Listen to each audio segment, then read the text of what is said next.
Chances are that by now you guys have heard about Shiloh Hendrix, the white mother that called a 5-year-old autistic black child the N-word at a park in Public, Minnesota.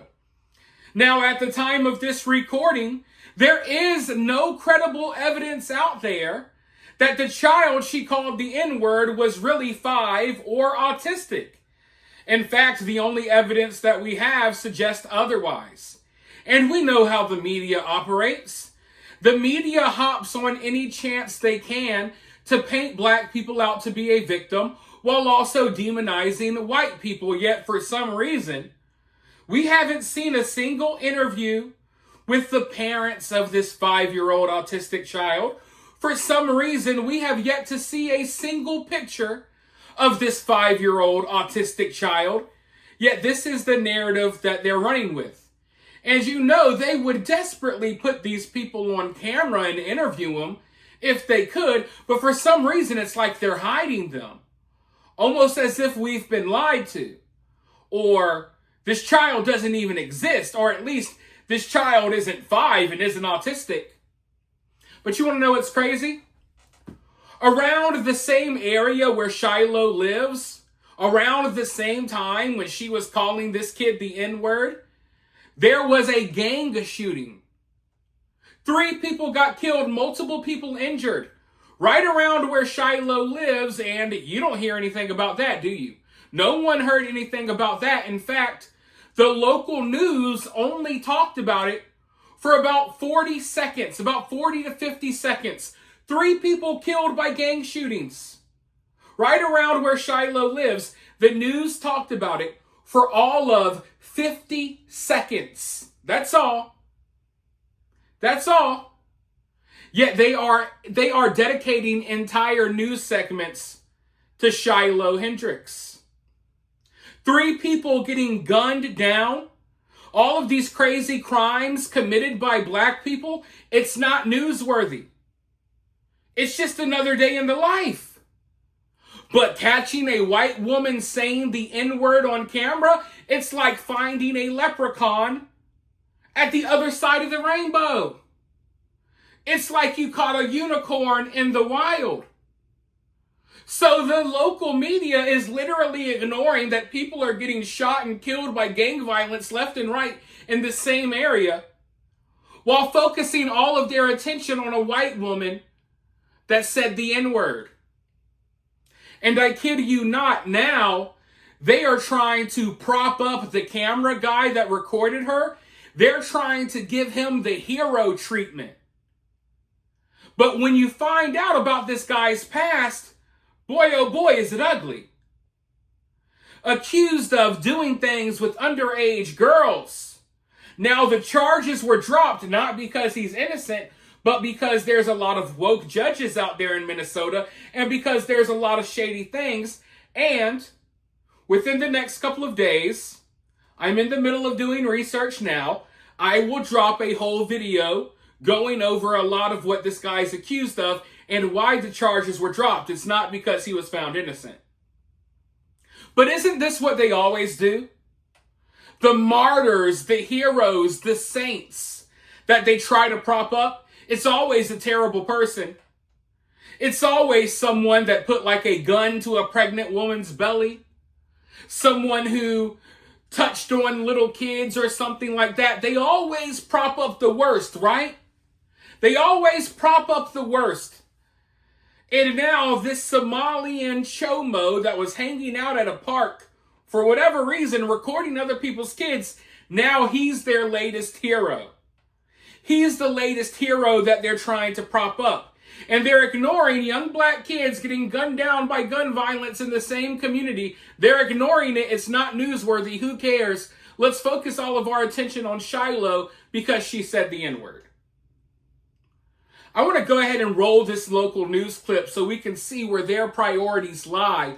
But first, if you support this channel, because this platform does not support people like me saying the things that I say. Free speech does not apply to people like me. They always try to take me down. They try to shut these videos down. So if you appreciate these videos, it's not mandatory, but consider donating via Cash App or Super Thanks, or at least for free. Take a second out of your day to support the channel for free. Like the video. Share the video on social media. It's very important that you do that.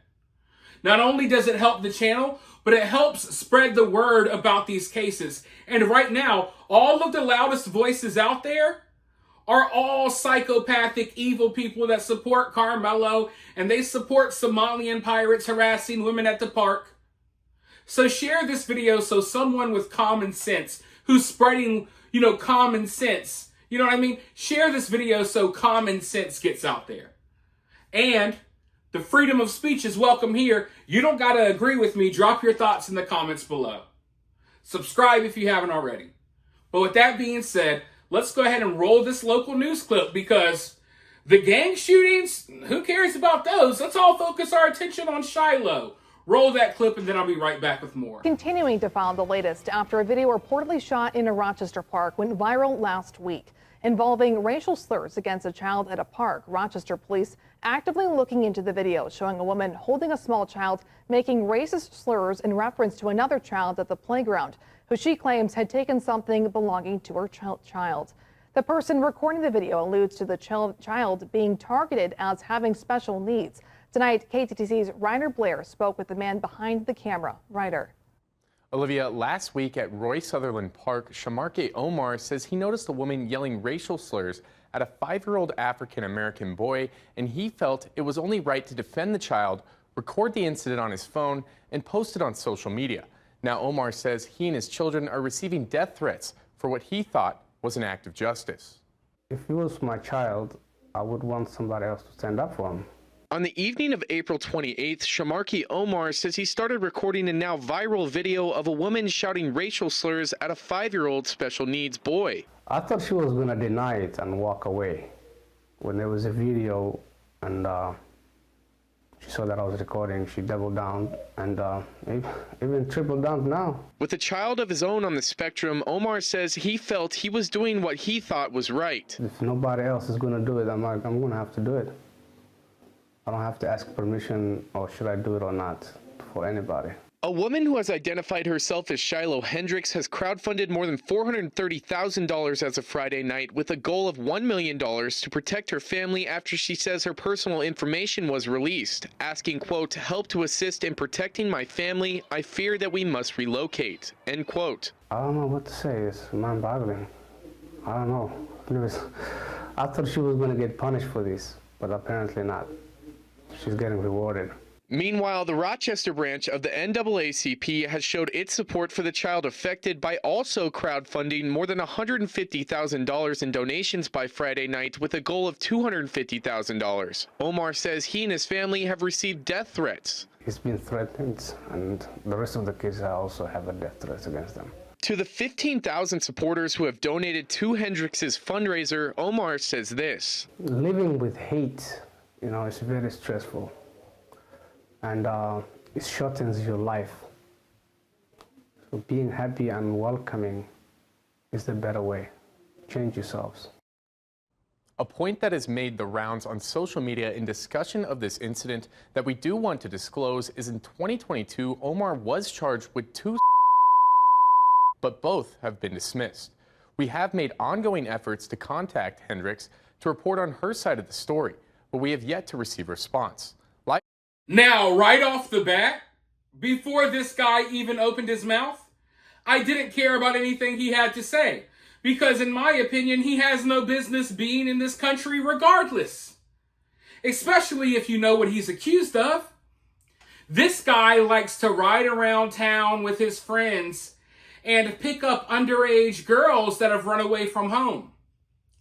This guy likes to prey on little girls that are in foster care, that have run away, that are confused, that are in a vulnerable spot. He likes to take advantage of little girls like that, folks. That's what this guy likes to do. And then he has the audacity to sit on the news as if he's some sort of moral authority, as if, oh, I was stepping up and doing what I thought was the right thing. Like he has any business telling people what's right or wrong. Oh yeah, the dude that goes around preying on little girls, yeah, he really should have the authority to police the language of white people. But that's the mentality that these people have. It doesn't matter how vile and downright dirty and scummy these people are. It doesn't matter what crimes they commit. It doesn't matter what they're guilty of. They feel like they have some sort of moral authority over white people's actions.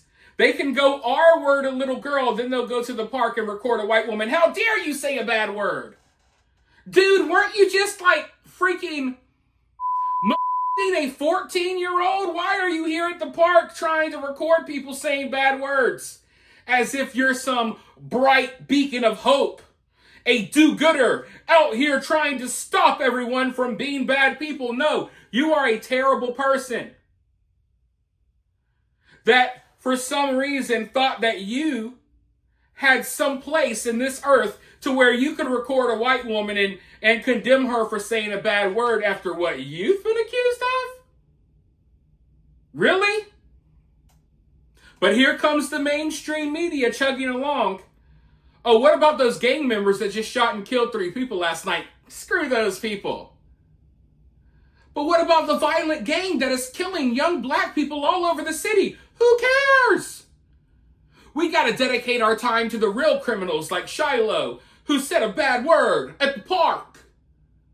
We got to talk about this every single day and night as we ignore the gang violence.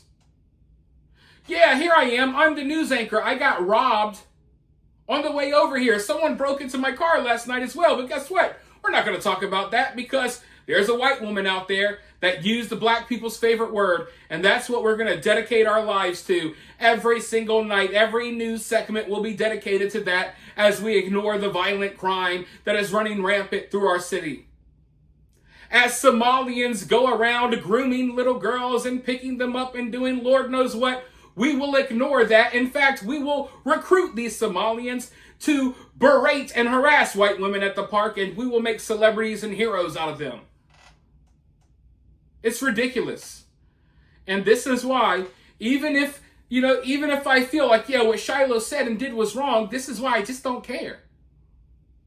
And I'm telling you right now, I'm a very rational, I'm a very accepting, loving, caring person. When you reach the point that people like me stop caring, when people like me start getting fatigued, that's when you know things have gotten really bad. That's when you should start to worry. Because I am way more understanding and lenient and loving and compassionate than most of these people out here, folks. So when I am at the end of the line, that's when you know it's a problem. When I grow numb to these things and just don't care anymore, that's when you know it's a problem. And if I'm feeling this way, I know there's a lot of other people out there like me who might not even say it, but they're feeling this way as well.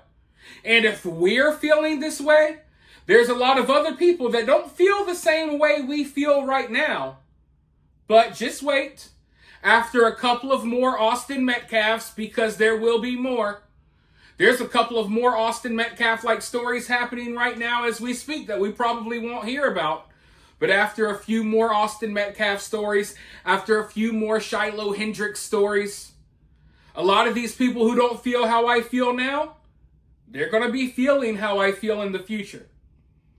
And when us kind, compassionate, loving people stop being sympathetic and we stop caring, things are probably going to get bad. So be careful what you wish for. Like they said after Pearl Harbor, which I don't even believe this is a real quote, but be careful not to awake a sleeping giant. Because the media has tried to paint out white people to be so evil, racist, and mean. Certain minority groups have acted like white people are public enemy number one. They're so bad, when in reality, white people have been extremely kind. They've been extremely understanding. They've been extremely accepting. They've been extremely lenient when it comes to the violent crimes being committed by other groups of people. In fact, white people have laid down and allowed other groups of people to walk all over them for years. And our kindness has been viewed as a weakness. They have taken advantage of our kindness as if we are weak, but we aren't. And I don't want people to have to find out the hard way that we aren't. So I'm hoping that things change. I'm hoping that words are enough to change the tide of how things are going in this country. And speaking of words, I want to hear your words down in the comments below. And while you're down there, make sure you hit the thumbs up. Make sure you subscribe if you haven't already. If you would like to donate via Cash App or Super Thanks. Share the video, ring that notification bell so you can be notified of when I upload. And with all that being said, I'll talk to you all very soon, I'm sure, in the next one.